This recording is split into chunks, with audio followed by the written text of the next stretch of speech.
you.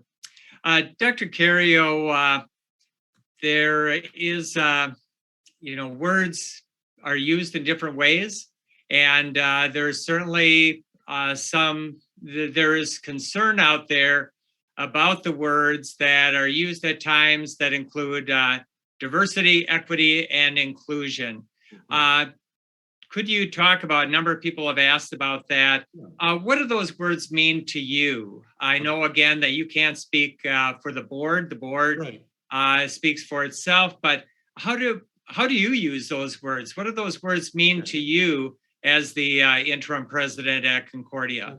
That's a very interesting question, and probably more that my response could take up the rest of this time, but let me try to be succinct. That's tough for a history prof to do, to tell the truth, but let me see what I can do here. Let me start out by saying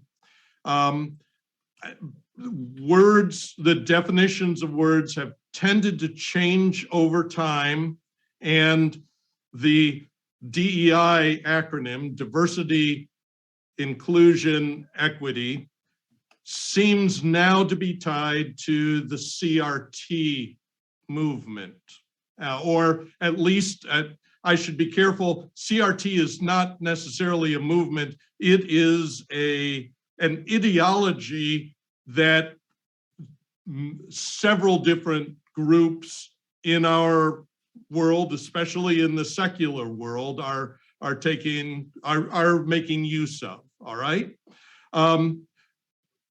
Diversity, equity, and inclusion, I think, have some specific meanings in this new world with CRT, most specifically equity.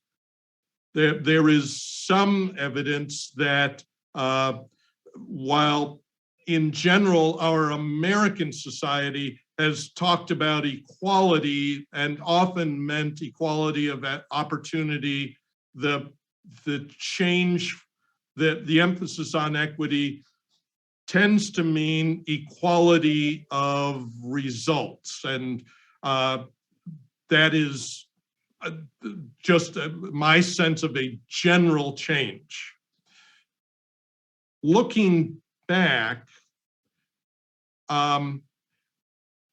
I don't know that we have always been in the church been so unwilling to use the words, perhaps different meanings. For example, when I look back at some of the CTCR documents about race and understanding how the church responds to the issues that we're encountering in our world, I have seen certainly diversity is used in those documents, and I believe I've seen one or two times the definition, the word inclusion used. So perhaps not in the same meaning that we have today. I believe that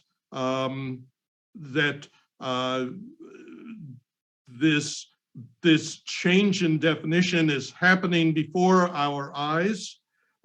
There is a lot of debate and discussion in the church about how to respond to that.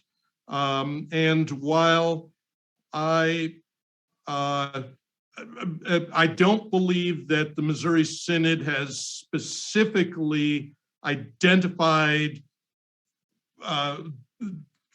definitions and some of these things and have specifically responded to CRT. I think that process is happening. Where I think we all have at least some understanding is that our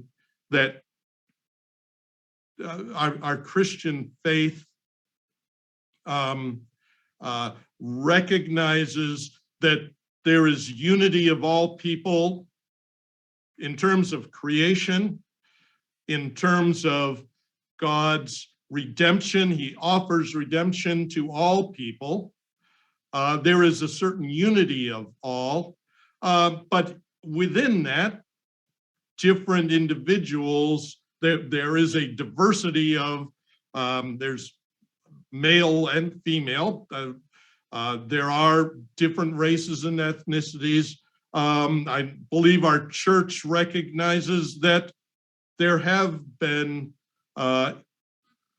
inequalities and issues that our country and our world has had to deal with in terms of race. I think it's pretty clear that the church condemns racism. Again, that term is being redefined, and obviously that's a big part of CRT. So my answer is, as you can see, a bit nuanced. I believe that Concordia is very willing to follow the church's lead on some of these definitions and understandings, but this is what I would describe, at least from my academic mind at this point. We're still working through some of this stuff. So I guess I would encourage, at least within the church, some willingness to dialogue about this. Let me stop there. Okay, thank you very much.